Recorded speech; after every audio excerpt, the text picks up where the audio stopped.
고맙습니다. 성령이 지시한 아가보의 예언처럼 인생들 모두 흉년에 이르렀습니다. 양식이 없어서 주림이 아니고 물이 없어서 가람이 아니라 여호와의 말씀을 듣기 위한 흉년이 왔다. 과연 인생들은 흉년의 날을 어떻게 견디며 버틸 것인가? 우리는 신앙 안에서 각자의 힘이 닿는 대로 그리고 믿는 우리가 입을 열어서 비를 내려야 하는 때를 인식하시기를 바랍니다.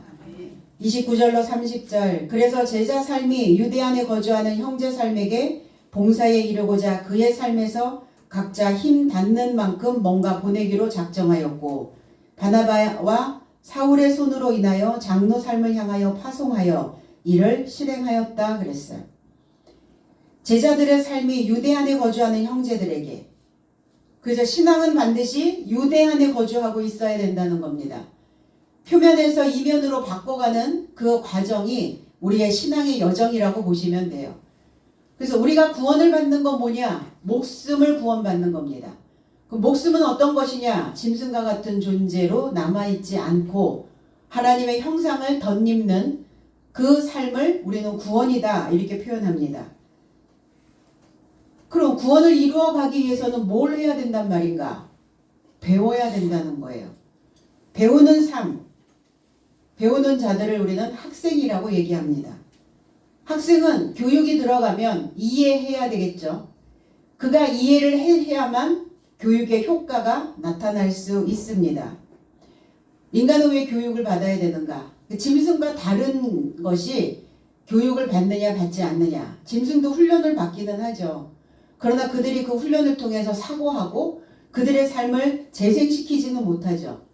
그러나 인간은 교육을 통해서 자기 재생을 시키는 과정을 반드시 거쳐가야 된다라고 말합니다. 그리고 인간 행동의 계획적인 변화가 자기의 삶을 재건하고 그리고 재조직하고 그리고 그 삶과 배움을 일치시키는 우리의 생애 과정으로서의 교육은 상당히 인간에게 중요하다라고 볼 수 있습니다. 그리스도께서 오셨을 때 하셨던 첫 번째 사역이 입을 열어 가르쳤어요. 그러면 주님은 지금까지 믿어왔던 대로 그냥 믿으면 된다라고 말씀하시지 않고 왜 교육을 통해서 제자들을 훈련시키고 제자들을 세우기 시작하셨을까? 그 믿음의 시대가 아니라는 것을 말씀하고 계시는 거예요. 너희가 지금까지 수천 년 동안 하나님을 믿어왔는데 인간을 변화시키지 못했다라는 거예요. 그 믿음이 변화를 줘야 되는데 믿음은 왜 변화를 주지 못한단 말인가? 교육이 들어가지 않기 때문에 그렇습니다. 어떤 거 하나만을 계속 주기적으로 믿어오기만 해왔다는 거예요. 이제는 하나님을 믿는 것이 아니라 배움의 과정에 반드시 우리는 들어가야 된다. 우리나라에 있는 이 교회의 모든 성도들이 다 제자화되어져야 된다고 말합니다. 그래서 교회는 그 성도들을 제자화시키는데 굉장히 많이 앞장서고 많은 자료도 만들고 많은 커리큘럼도 짜고 있습니다. 그럼에도 불구하고 왜 성도들은, 왜 신앙인들은 여전히 그 상태에 머물러 있는가? 그들의 삶을 왜 변혁하지 못하고 그들의 삶을 다시 재생시키는 그 삶을 왜 못 걸어가고 있는가? 교육의 문제라는 겁니다. 교회 안에서의 교육의 문제. 교회는 교육이 있는 장소입니다. 왜? 교회는 학교이기 때문에. 우리는 교회 학교라고 얘기하였고 교회를 어린 시절서부터 다녔던 아이들은 교회 학교, 주일 학교를 다녔던 걸 우리는 기억합니다. 그럼 주일 학교를 다닌 사람과 다니지 않은 사람의 차이가 뭘까? 사울과 다윗의 차이가 뭐였을 것 같아요? 사울은 다윗처럼 주일 학교를 다니지 않았다는 거예요.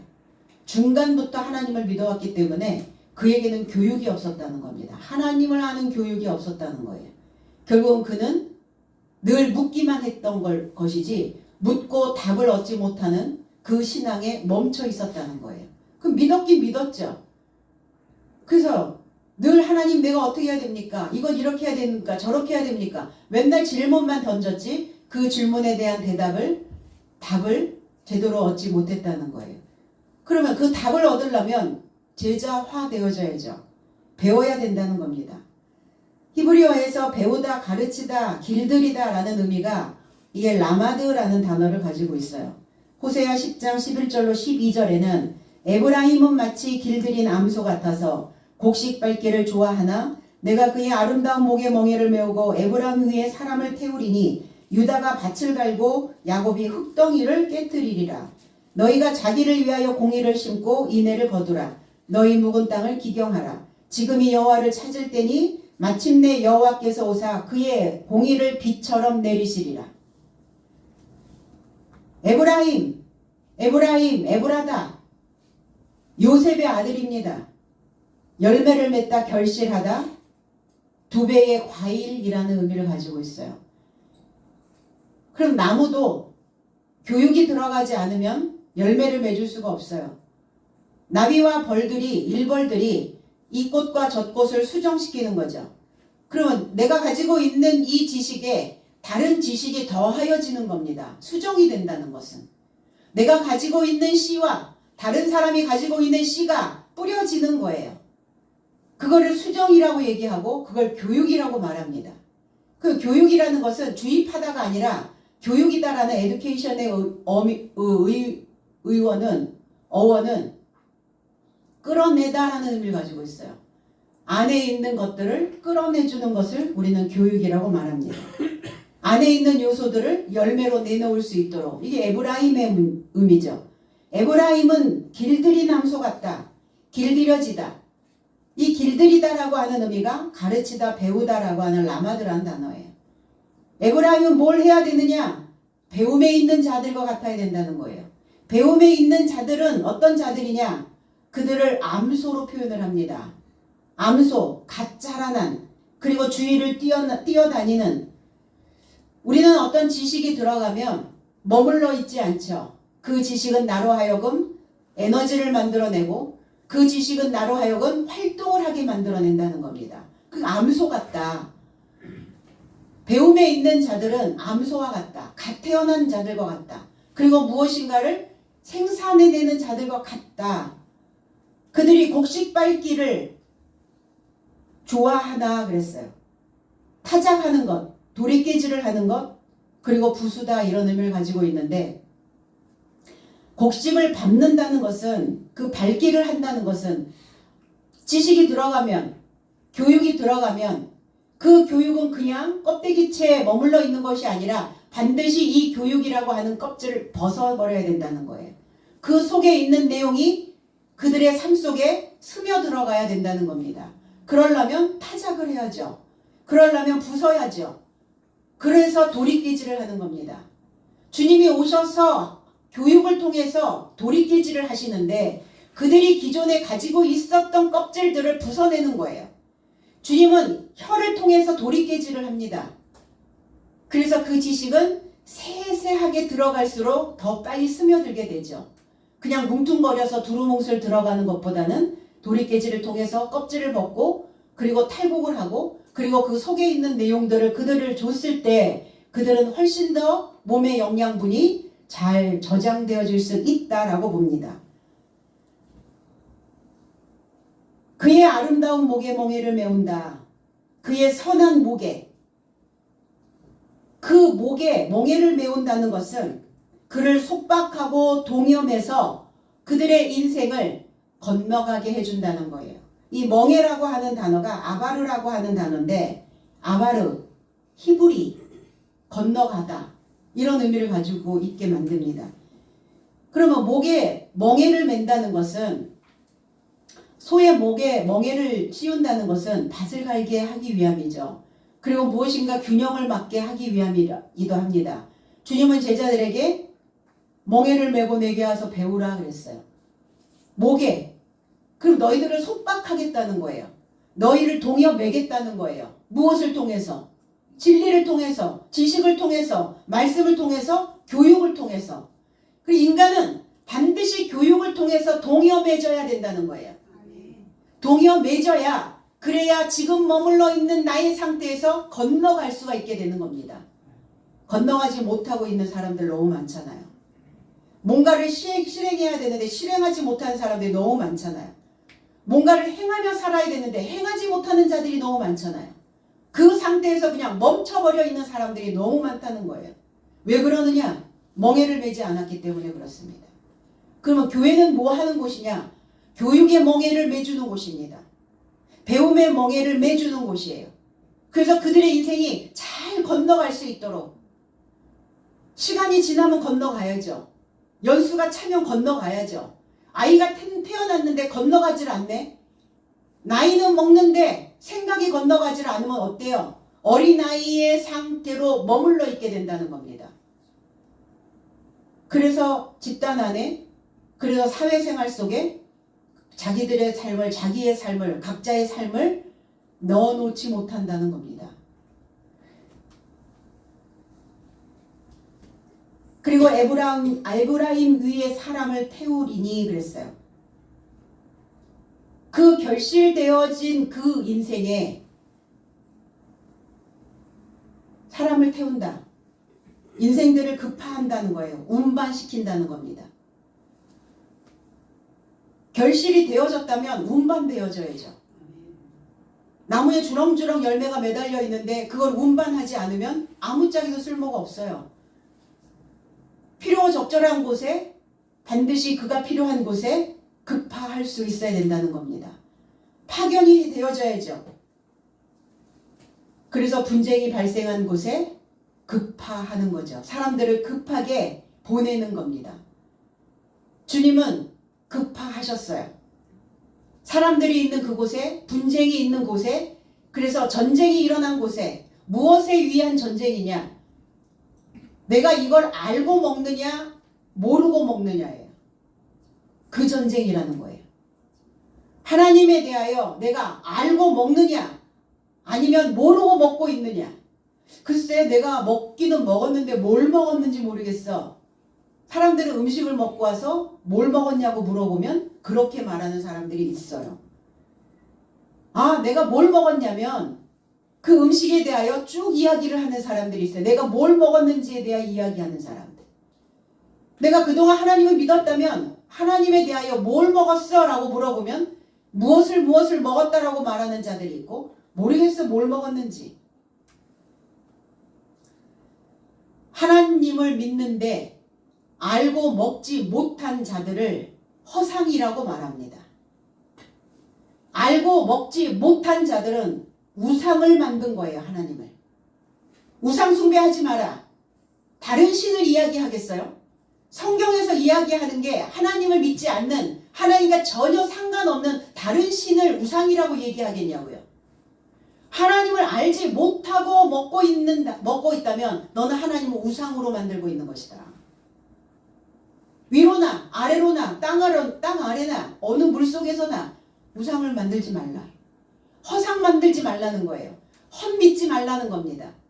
교회 생활 수십 년 했는데 재생이 안 되네요. 그러면 우상입니다.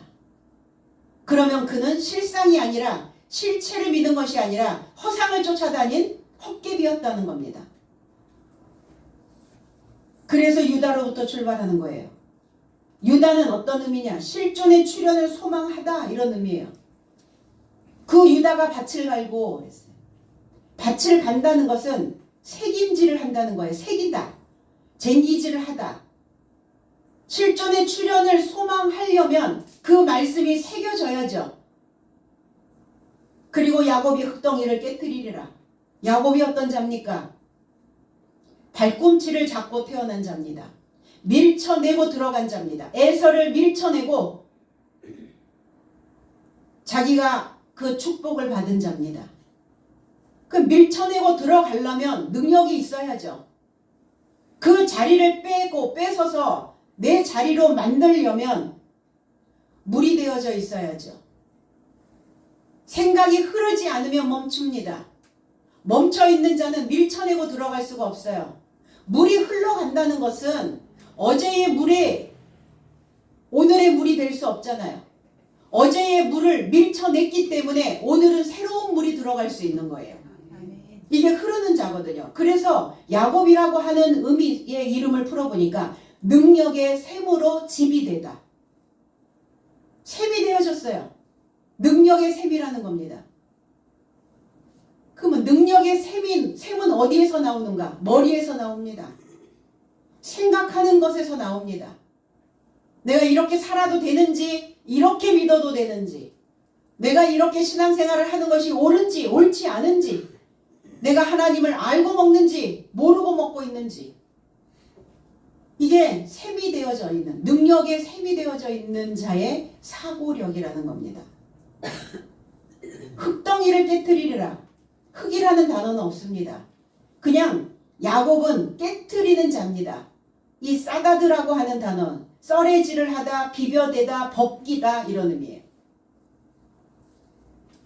그럼 야곱은 깨트리는 자고 비벼서 벗겨내는 자고, 이게 손으로 우리는 밀 이삭을 벗겨서 껍질을 벗겨서 그 안에 있는 것을 만들어내죠.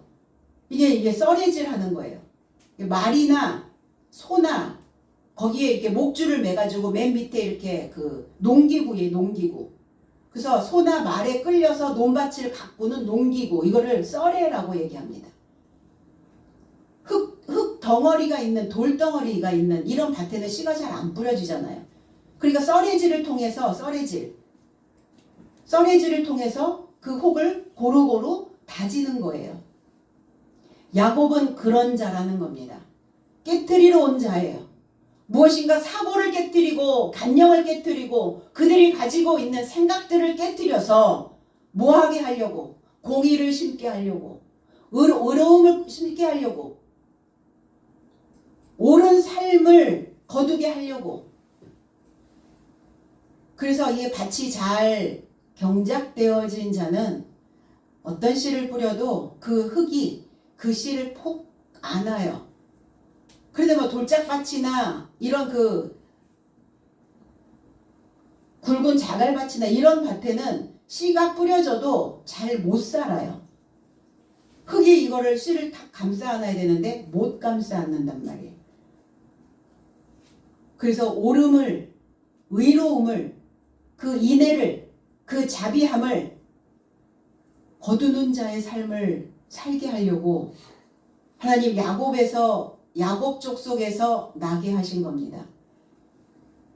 묵은 땅을 경작하라. 땅을 경작을 하게 되면 오랫동안 박혀 있었던 것들이 다 빠져나옵니다. 거기에 불필요한 것들이, 거기에 불순물들이, 거기에 오염되어져 있는 것들이 다 빠져나오게 되어 있어요. 그러니까 우리의 생각도 이 묵은 땅이 되어서는 안 되거든요. 이 묵은 땅을 경작하면 어때요? 밭들이 반듯반듯해지잖아요. 고루고루 다져져 있기 때문에 그 흙에서 빛이 납니다. 그리고 너희는 여호와를 찾으라고요. 여호와를 어떻게 찾습니까? 여호와를 어디서 찾아서 어디서 만난단 말입니까? 말씀에서요. 성경 안에서, 진리 안에서, 교육 안에서, 성경을 가르치는, 진리를 가르치는 그 가르침 안에서 여호와를 찾고, 그리고 여호와를 만나서 그 공의를 비처럼 흐르게 해야 된다는 겁니다. 그래서 배운 자는 생각의 전환이 빨라요. 사고의 전환이 빠릅니다. 왜 우리네 부모들은 그냥 자식을 입으로 먹이기만 하지 뭐하러 가르쳤겠어요? 그들의 사고가 빨리빨리 전환되어져서 짐승처럼 살지 않기를, 그리고 그 인생들이 썰애질이 잘된 그 고른 땅이 되어져서 어떠한 상황이 심겨져도, 어떠한 상황이 던져져도 그것을 폭폭 안아서 어떤 것이든 내놓을 수 있는, 그 자녀들이 반짝이는 빛처럼 빛을 낼 수 있는 그 자녀들의 삶이 되기를 원하여 교육시켰던 겁니다. 주님은 왜 오셨나? 왜 교육시키나? 그냥 너희들이 지금 수천 년 동안 믿어왔던 것처럼 그대로 그 믿음을 유지하며 가라고 하시면 됐지. 왜 가르쳤어요? 그것도 좋은 소리도 못 들어가면서. 새로운 교육을, 그리고 그들이 가지고 있는 그 생각들을 도리깨질을 해서 다 깨부수고 썰이질을 해서 다 골라내고, 그리고 그들에게 새로운 것들을 뿌려줘야 되니까 그들은 원치 않았던 거예요. 그들은 그걸 받아들이려고 하지 않았다는 겁니다. 그러나 그 중엔 그걸 간절히 기다리고 있었던 자들도 있었다는 겁니다.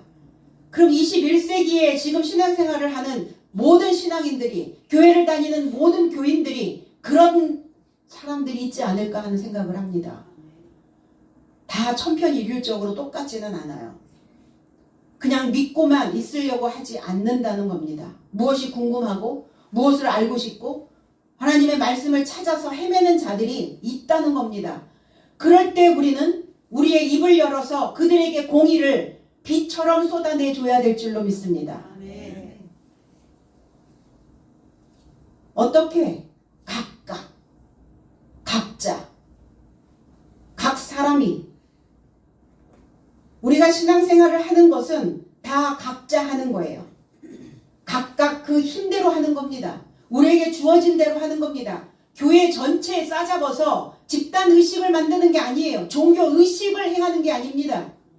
교회 안에서 각각 각 사람이, 그래서 각자에게 주시는 은혜가 다르고 각자에게 주시는 시간이 다르고 각자에게 주시는 날이 다 다릅니다.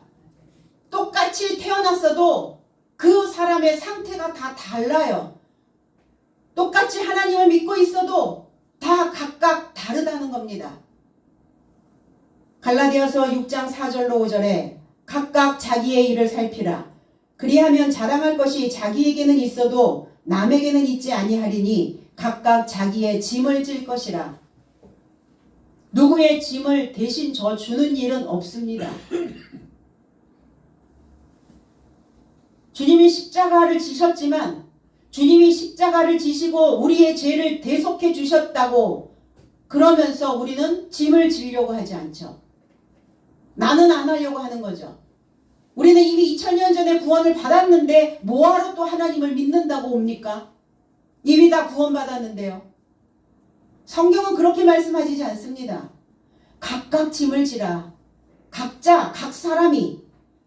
원어 해석은 그래서 각자 자신의 사역을 확증하라.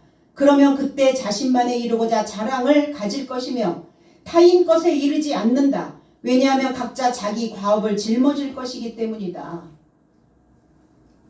자신 안에 확증하라. 내 안에 그리스도 예수께서 계시는 것을 각자가 확증시켜야 된다는 겁니다. 아멘. 누구에 의해서 그 교회 목사님이 유능하니까 그 목사님 옷자락 붙잡으면 난 구원이고 나는 천국이고, 그렇지 않다는 거예요. 각각 해야 되는 일들이 있다는 겁니다. 말씀을 통해서, 지식을 통해서, 교육을 통해서 각자 알아서 해야 된다는 거예요. 그리고 각기전투죠. 각자 내가 필요로 하는 것들을 내가 원하는 만큼 내 그릇에 가득 담아야 된다는 겁니다. 가만히 있다고 해도 누가 담아주지 않습니다. 근데 우리는 우리라고 하는 우리, 그 집단, 종교 집단, 교회 집단, 여기 안에 들어가 있으니까 나는 그냥 더불어서 갈 수 있다라고 생각을 하는 거죠. 더불어서 못 갑니다. 내가 이 자리에 있으면서, 이 시간에 있으면서 내가 넋놓고 앉아 있으면 내가 챙겨야 될, 각자가 자기 그릇에 담아야 되는 그 몫을 놓쳐버리게 된다는 겁니다. 그리스도께서 나의 삶 안에 계신 줄을 인식하지 못하고 있다면, 과연 그리스도께서 내 안에 계시는가? 내 생각 속에 계시는가? 내 마음을 주장하고 계시는가? 혹여 내 생각은 멈춰있지 않은가? 아니면 물처럼 흐르고 있는가? 나는 왜 지금 이 시점에서 이런 생각이 머물러 있는가? 그거를 해내지 못하고 있다면, 그걸 인식하지 못하고 있다면 확증되지 못한다는 겁니다. 나는 똑같은 생각을 왜 계속 반복적으로 하고 있는가? 똑같은 생각을 반복적으로 하니까 똑같은 패턴에서 못 벗어나는 거예요.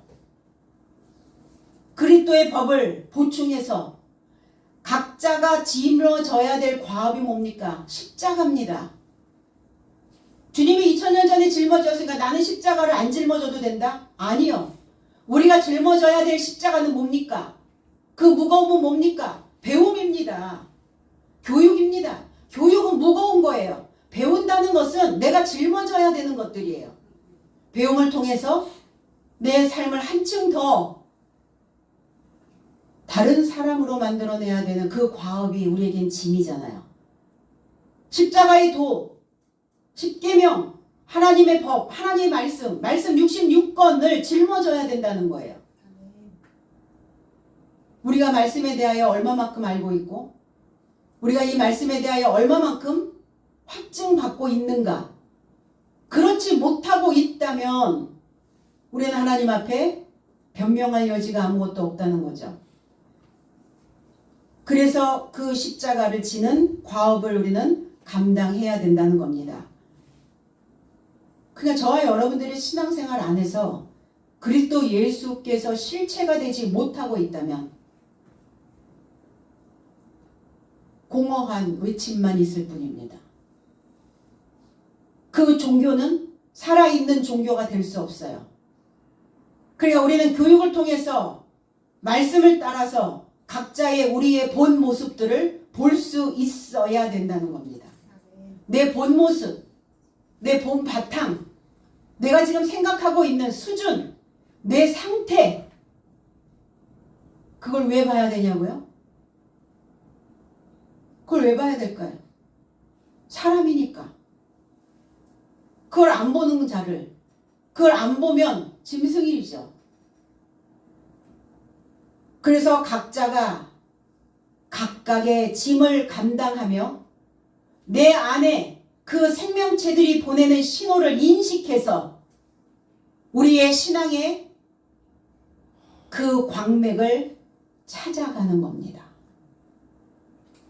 유대에 거주하는 형제 살맥에 부조를 보낸다. 개역성경 그렇게 되어 있죠. 부조 그러니까 우리는 어때요? 뭐 돈 보냈다 이렇게 생각하는 자꾸 돈. 디아코니아라고 하는 단어입니다. 이 부조라는 단어 디아코니아, 봉사, 직무, 섬기는 일, 시중 두는 사람이라는 의미를 가지고 있어요. 디아코니아라는 단어가. 그럼 우리가 해야 되는 부조는 뭐냐? 봉사입니다. 섬기는 일입니다. 우리의 직무를 감당해내는 겁니다.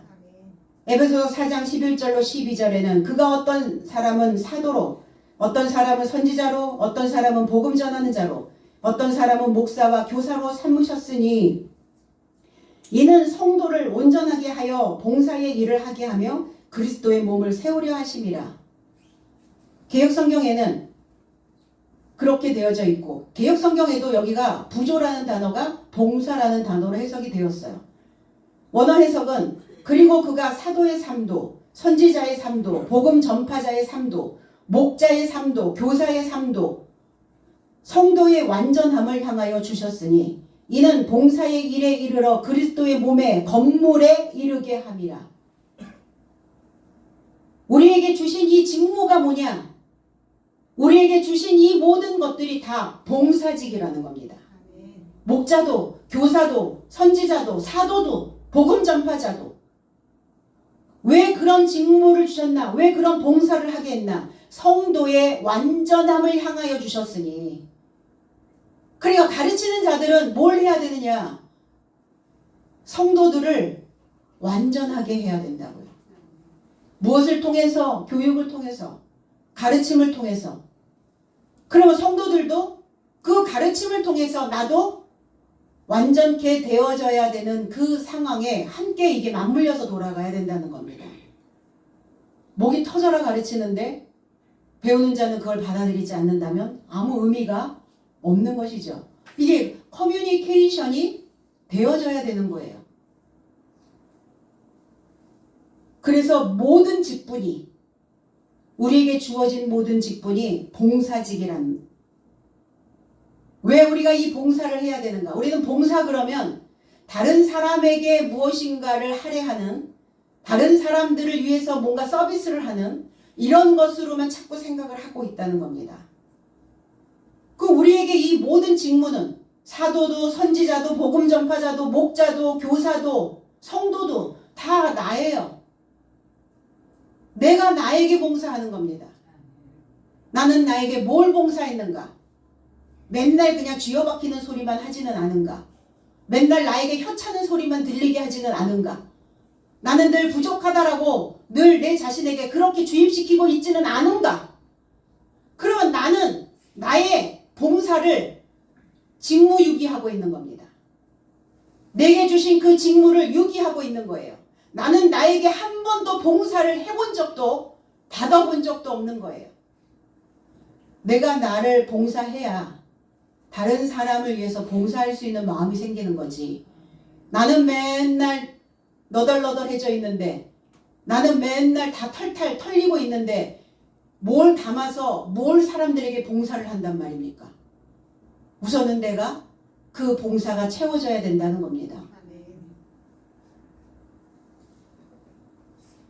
그러면 이 봉사의 직무를 왜 하라고 하시는가?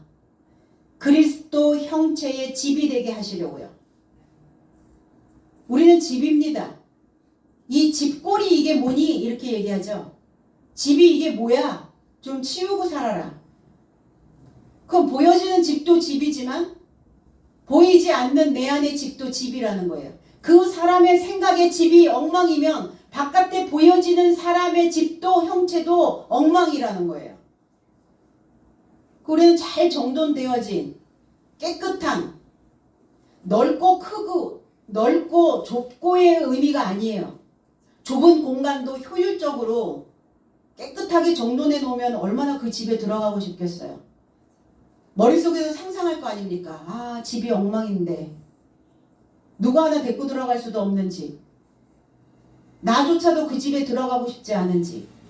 그럼 뭐 하고 있는 거예요? 나한테 봉사하지 않고 있는 겁니다. 그리스도 형체, 그 몸의 집이 되게, 몸의 건물이 되게 하려 합니다. 그 몸이라고 하는 의미는 소마, 그리스도의 형체, 그리고 그리스도의 집, 봉사의 사역화가 이루어지는 것이 하나님의 형상을 만드는 것이기 때문입니다. 봉사를 하는 이유는 내가 하나님의 형체로, 하나님의 형상으로 만들어지는 거예요. 그래서 우리에게 주신 이 봉사직은 은혜의 선물이라는 겁니다.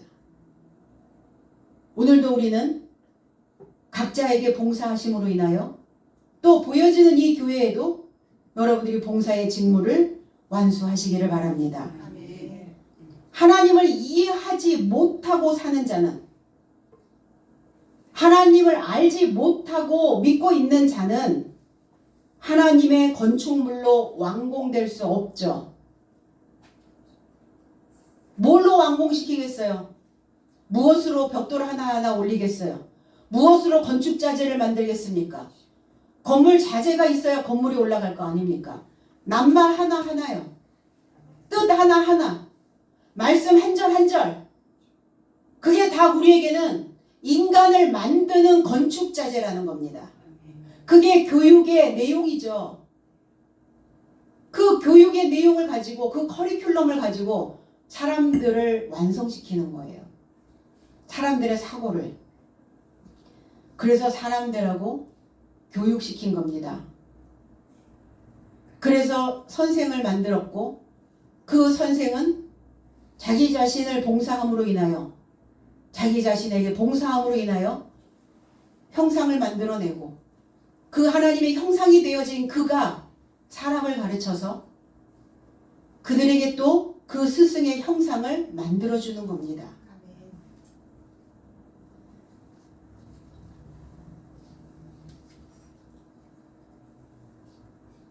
태어날 때부터 집이 있는 사람이, 집이 있는 게 있죠. 태어날 때부터 집이 있어서 달팽이는 정말 좋겠다고 사람들은 그렇게 말했대요. 돌아갈 집이 바로 등 뒤에 붙어 있으니까 얼마나 좋겠냐고. 그래서 사람 사람들은 또 그렇게 얘기했대요. 집이 등 뒤에 붙어 있으니까 달팽이가 그래서 느린 거라고. 그래서 게으르다고. 어떤 사람은 그렇지 않다. 그 달팽이 집이 너무 무거워서 달팽이가 느린 거다. 삶이 너무 무거워서 느리다는 것을 몰랐다는 거죠. 집이 가로 엎어지면 코다할 때 있으니까 그래서 달팽이가 느렸던 거야. 무슨 소리야? 삶이 너무 무겁고 버거웠어. 그래서 느릿느릿 간 거야.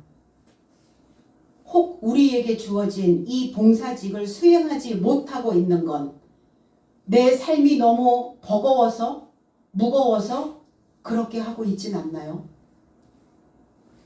그래서 하나님께로 오는 그 세월도 하나님을 인지하는 그 시간도 그래서 그렇게 느린 건 아닌가요? 우린 달팽이가 아닙니다. 그리스도로 채워진 집에서 모든 것들을 가능하게 만드는 사람입니다.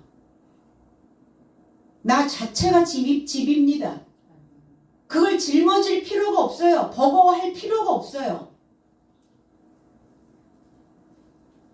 내가 나에 대하여 봉사하지 못하고 있기 때문에 삶이 버거웠던 거예요. 그러나 봉사를 받으면 훨씬 가뿐해집니다. 이제 달팽이의 등의 짐을 벗어버리고 우린 그리스도로 집 짓는 봉사자가 되시기를 바랍니다. 그러니까 그게 뭡니까? 내가 달팽이의 집을 계속 고수하고 갈 건지 아니면 그리스도의 집을 짓는 봉사직으로 갈 건지 생각 하나예요. 그 생각 하나만 접어도 우리의 마음에는 평화가 올 수 있습니다. 우리가 신앙 안에서 견뎌낸 세월이 나 자신을 가르치고 자녀를 가르치고 제자를 가르쳤습니다. 저와 여러분들이 이 신앙 안에서 견뎌낸 그 세월로 인해서 그 달팽이 집을 지고 느릿느릿 버거워서 살아가는 인생들을 보면서 우리는 이제 그들에게 그 집을 벗어버리고 그리스도로 집 지을 수 있도록 우리는 그들에게 가르침을 주셔야 될 줄로 믿습니다. 그래서 그리스도인들이 주는 이 봉사직은 그들로 하여금 다른 세상에서 살게 하는 거예요. 다른 세상을 맛보게 하는 겁니다. 우리가 하나님을 믿는 목적이 그게 아니겠어요? 하나님을 믿고 이제 그 믿는 것을 알고 그러는 건 내가 다른 세상을 구경하려고 사는 겁니다. 맨날 똑같은 세상에서 여러분들이 산다고 생각해 보세요. 얼마나 지루하겠어요. 얼마나 무겁겠어요, 삶이. 벗어버리지 못하니까 견디지 못하는 거예요. 그래서 그 무게에 짓눌려 버려서 툭 털고 일어나야 되는데 못 털고 일어나잖아요.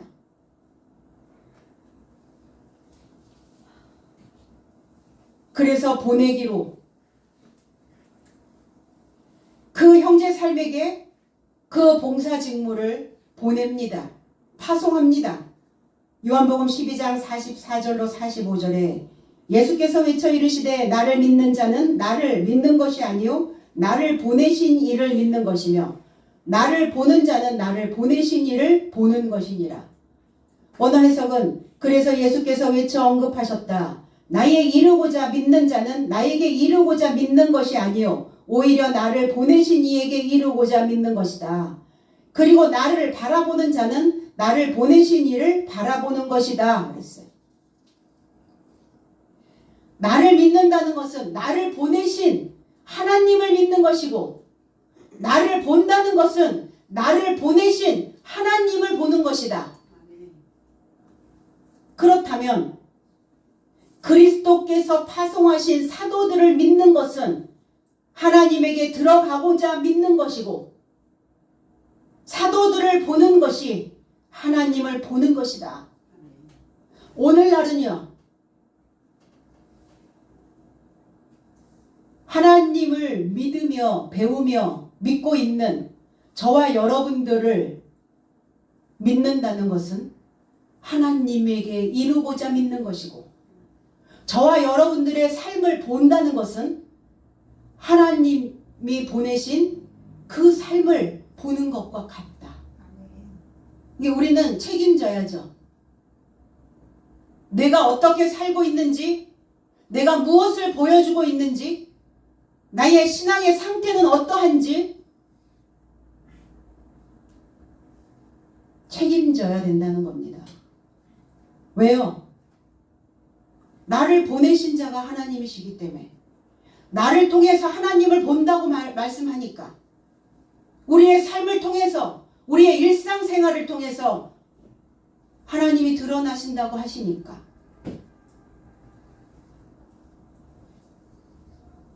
(6,000년) 전서부터 하나님을 본 자는 없었고, 2000년 전에 그리스도 예수를 본 자들이 있었고, 지금 21세기에 2024년에 지금까지 신앙생활을 하고 있는 사람들 중에 그리스도 예수를 본 적은 없었고, 그럼 누구를 봐야 되냐?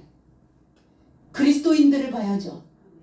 하나님을 믿는다고 말하고 있는 그들의 실체를 봐야 된다는 겁니다. 그럼 과연 나의 삶은, 나의 신앙은 하나님을 보여주고 있는가?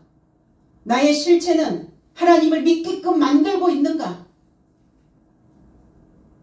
생각해 봐야죠. 교회 다니는 걸 왜 반대하겠어요? 교회 다니는 아내를 왜 핍박하겠어요? 교회를 왜 못 다니게 하겠어요? 교회 가서 무슨 범죄를 저지릅니까?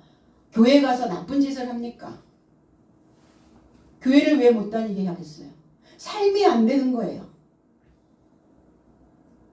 삶이 안 만들어지고 있는 거예요. 그 사람 삶을 통해서 하나님을 못 만나게 하는 거예요. 하나님을 믿게끔, 하나님 안에 들어가게끔 만들지 않고 있기 때문에 교회를 못 다니게 하는 거예요. 전 그렇게 생각합니다. 뭔가 이익이 된다면, 뭔가 유익을 준다면, 뭔가 저 사람이 세상을 살아가는 지혜를 터득해서 하나님을 믿는 그 신앙생활 자체가 삶 전체에 유익을 가져다 주고 있다면 교회를 못 다니게 할 이유가 없어요. 그건 본인의 책임이라고 생각합니다. 본인이 해야 되는 일이라고 생각해요. 봉사, 본인이 본인에게 보내는 봉사 직무를 잘 감당하지 못했던지, 여전히 나의 시각은 타인에게만 꽂혀 있어서 그 사람만을 바꾸려고 끊임없이 노력해 오지는 않았는지, 내 입에서 나가는 단호한 메시지가 무엇을 해야 되는지 방향을 정해주지 않았던지, 그런 겁니다. 이런들 어떠하리? 저런들 어떠하리? 만수산 드렁치기 얽혀진들 어떠하리? 우리도 이같이 얽혀서 얼마큼을 사실래요? 몇만 년? 몇천 년, 몇만 년 사실 거예요. 그래, 이런들 어떻고 저런들 어때? 어떤 분명한 것들을 해주지 않기 때문에 그 삶의 변화는 일어나지 않는 겁니다. 죽는 날까지. 그러니까 그게 싫다면 봉사하십시오. 그 삶에게 봉사하셔야 됩니다. 나도 나에게 다시 봉사하시고, 그리고 그 삶에게 다시 봉사하셔서 그 삶이 새로운 세상에 갈 수 있도록, 새로운 날을 맞이할 수 있도록 바꿔줘야 되는 일이 바로 그리스도인들이 해야 되는 일이라고 저는 말씀드리고 싶습니다. 아멘. 그렇지 않다면 교회는 죽은 교회예요. 그 생각으로 싹을 틔우지 못한다면 그 교회는 죽은 교회입니다. 그 종교는 죽은 종교입니다. 그 사람들은 죽은 사람들입니다. 하나님은 산 자의 하나님이지 죽은 자의 하나님이 아닙니다. 의식을 바꾸는 거예요. 신령을 바꾸는 겁니다. 생각을 달리하는 거예요. 뭐 하는 대로? 힘 닿는 대로요. 내 힘껏 우리는 그러잖아요. 그래서 젖먹던 힘까지 다하여 이러잖아요. 그래서 뭐 하셔야 돼요? 작정하셔야 됩니다. 봉사직을 하는데 작정하였더라. 작정. 표시하다, 결정하다, 경계하다. 누가복음 22장 22절에 인자는 이미 작정된 대로 가거니와 그를 파는 그 사람에게는 화가 있으리로다. 가룟 유다에 대한 메시지를 하시는 거예요. 언어 해석은 그러므로 인자는 실제로 작정된 것을 쫓아간다. 그럴지라도 저로 인하여 그가 넘겨진 짐으로 저 사람에게 화로다. 작정이 뭡니까? 마음속으로 단단히 결정하다. 마음에 표시하는 거예요. 내가 이 올해는 내가 꼭 반드시 내가 그것을 작정해야 돼. 어떤 것을 결정했다면, 그걸 작정했다면 행해야죠. 나는 지금까지 신앙 안에서 얼마만큼 내가 작정한 대로, 의도한 대로, 결정한 대로 내 입을 열어받는가예요. 그저 나는 그슬림을 안 당하려고, 그 데미지를 받지 않으려고 요리조리 피해만 다니지는 않았는가? 부딪혀는 받는가? 나는 이런 걸 원하고, 나는 이런 거를 올해는 작정했노라고 말은 해봤는가? 혼자 작정하면 뭐합니까? 함께 해요. 함께 해야죠. 하나님께도 기도하셔야죠. 하나님, 내가 올해는 반드시 무엇인가 이 봉사를 하려고 내가 올해는 작정했습니다. 그러면 입을 여셔야죠. 입을 열어야죠. 그 삶이 그 패턴 안에 머물러 있지 않도록, 주저앉아 있지 않도록, 그렇게 살다가 가지 않도록, 그 인생을 억울한 인생으로 만들지 않도록. 그 사람이 억울한데 나는 억울하지 않습니까? 같이 억울해지는 거예요. 뭘 작정하고 사세요? 뭘 작정하셨습니까? 계획 없이 사시나요? 결정된 거 아무것도 없나요? 작정하세요. 뭔가 작정하세요. 여러분들이 유익을 가져다 주는 어떤 것이든 작정을 하시고, 내 주변에 있는 그 사람들에게 이익을 줄 수 있는 그 삶을 이제는 작정해야 될 때가 왔다는 겁니다. 하나님의 자녀로 작정된 나의 생을 하나님께 어떻게 드릴 것인가? 젖먹는 힘까지 다, 아주 작은 힘이라도 힘 닿는 대로 그렇게 살기를. 살아있다는 것, 살아있다는 건 사랑한다는 것이에요. 사랑한다는 것은 다 변한다는 겁니다. 사랑하는 사람을 위해서 기꺼이 변해주지 않습니까? 내가 내 것을 고집하고 있다는 것은 사랑하지 않는다는 거예요. 사랑한다는 것은 서로 마주보며 오늘을 이야기한다는 겁니다. 우리 모두에게 이 작정된 삶이 있기를 소망합니다. 그것을 실행하여 봉사자 바나바와 사울을 파송합니다. 실천해야죠. 머릿속에 있기만 하면 뭐합니까? 실행하지 않는데. 아무리 많은 것들이 저장되어져 있어도 그것을 행하지 않으면 의미가 없다는 겁니다. 계시록 22장 14절에 자기 두루마기를 빠는 자들은 복이 있으니 이는 그들이 생명나무에 나아가며 문들을 통하여 성에 들어갈 권세를 받으려 함이로다. 원어 해석은 그의 계명 삶을 행하는 자는 행복하다. 이는 저 삶의 권세가 살아있는 나무에 접하여 있을 것이며 저 삶이 문으로 성에 이르고자 들어가게 하려 함이다. 문에 들어가게 하려고요. 문 밖에 있지 말고 외인이 되지 말고 인싸, 핵사, 핵심 인물 그 안에 들어가야죠. 교회 마당만 밟고 다니면 뭐 할 겁니까? 그냥 내 위로 차원으로 마당만 밟고 다녀도 상관없는 겁니까? 그렇지 않잖아요. 중심이 되기를 원하잖아요.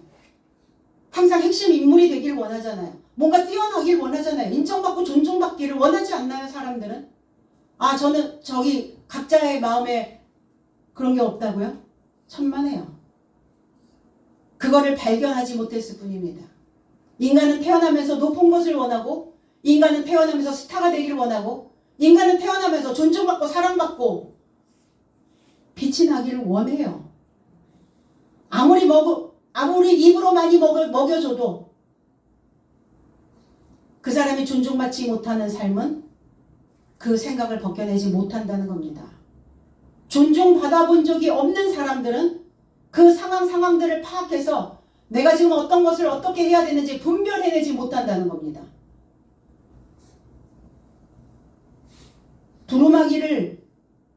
두루마기 옷입니다. 긴 옷이에요. 두루마기 이게 계명입니다. 계명. 권위입니다. 권위를 표시하는 거예요. 이 긴 옷이라는 것은.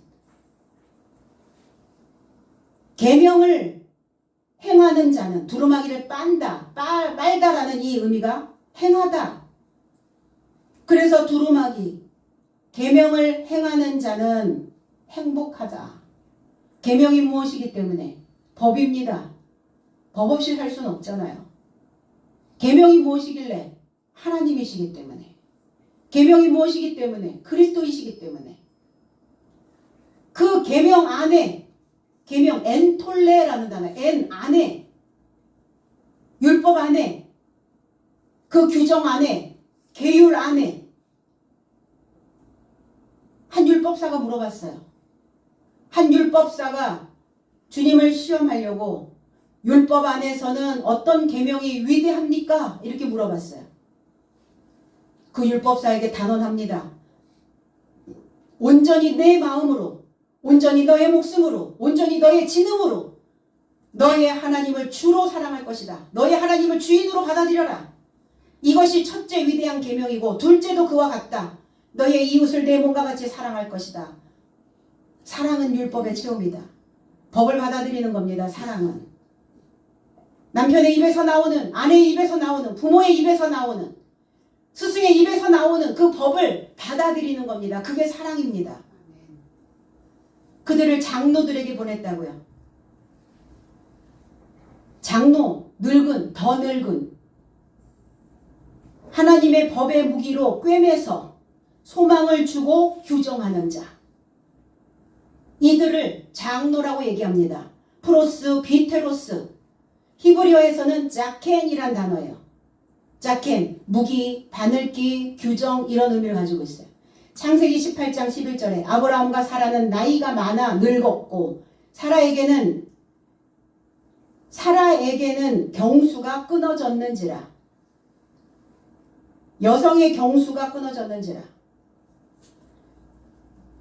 자, 나이 많아 늙었고 아브라함과 사라가 장로 되었다는 거예요. 장로. 아브라함도 사라도 장로 되었다고요. 늙었다고. 육체적인 나이를 이야기하는 것일 수도 있지만 성경에서 이야기하고 있는 늙었다라는 의미는 장로 되었고 사라에게는 여성의 경수가 끊어졌다. 경이란 단어를 풀어보니까 오라호라는 단어인데 오라흐, 길이라는 뜻이에요. 도로, 길. 그리고 수라고 하는 의미는 이시아라는 단어인데 현존하다. 여성으로 현존하다. 그 여성의 길이 부족하다. 끊어졌다라는 것은 무기력하여 존재하지 않는다. 여성의 길이 무기력하여 존재하지 않게 됐다. 여성은 어떤 자를 여성이라고 얘기합니까? 피사역자예요. 피봉사자입니다. 봉사를 받는 자, 사역을 받는 자. 그러니까 사라가 경수가 끊어졌다는 것은 그 여자의 길이 이젠 존재하지 않는다는 거예요. 여자로서 피사역자가 아니라는 거예요. 여자로서 부족하지 않는, 여자로서의 부족한 길이 이제는 존재하지 않는다. 장로가 되었기 때문에. 우리는 생물학적으로 여자의 생리가 끊어졌는데 어떻게 임신을 할 수 있느냐. 하나님의 능력은 못하시는 게 없기 때문에 다 가능하다. 이렇게 말씀을 전하면 문제라는 거예요. 그게. 실체가 안 되잖아요. 그게. 허상이지. 그게 어떻게 실체가 될 수 있어요. 형용적으로 자꾸 말씀을 전달하니까 하나님을 자꾸 형용적으로 만드는 거예요. 그림이에요. 하나님 명사고 동사인데 분명한데 생리가 아니에요. 우리가 생각하는 생물학적으로 나오는 여자 한 달에 한 번씩 하는 월경이 아니라는 겁니다. 이게 성경에서 이야기하는 경수는 여자로서의 길이, 여자로서 현존하는 그 길이 부족하게 되었다. 부족하게 되어 존재하지 않는다. 이제 여자가 아니라는 거예요. 뭐 한다는, 이제 사역자로서요. 장로로서, 이제 봉사자로서 그 역할을 한다는 거예요. 사랑하는 여성으로서의 길이 부족하게 존재했다. 이렇게 이제부터 생산성이 있는 장로 뭐예요? 법의 무기로 꿰매서 소망을 주고 규정하는 자, 법을 규정해 주는 자입니다. 이제 그 장로로서의 삶을 이제 사는 거예요. 생산해내는 겁니다. 늙어야 생산이 만들어집니다. 아, 젊어야 생산이 된다고요? 하나님의 나라는 반대. 장로가 되어져야 돼요. 그래야 그때서부터 하나님의 씨를 떼어줄 수 있다고요. 장로들에게 보내었다. 그 장로들에게 생산할 수 있도록 떼어줄 수 있다는 겁니다. 아포스텔로라는 단어예요. 떼어놓다, 자유롭게 해주다, 이런 뜻이에요. 바나바와 사울은 말씀을 전파하는 봉사자였습니다. 그래서 그들은 각자 힘 닿는 대로 그 말씀과 봉사로 섬기면서 생산할 수 있는 장로 삶에게 그 말씀을 떼어줬다는 거예요. 그러니까 저와 여러분들도 말씀을 먹기만 하고 떼어주지 않으면 장로가 될 수가 없어요. 우리의 부조로, 우리의 봉사로 가난한 삶이 부유케 된다는 것을 명심하시고, 우리가 각자에게 주어진 이 시간들 속에서 여러분들이 그 지식의 봉사단으로 힘껏 행사하셔서 우리 모두가 다 장로의 삶에 이르는, 그래서 이제부터 무엇인가를 생산해낼 수 있는, 많은 사람들의 뜯어진 인생들을 꿰매서 소망을 주고 그들에게 하나님의 법으로 규정해 줄 수 있는 장로가 다 되어지시기를 나사렛 예수 그리스도의 이름 안에서 축복드립니다. 기도하겠습니다.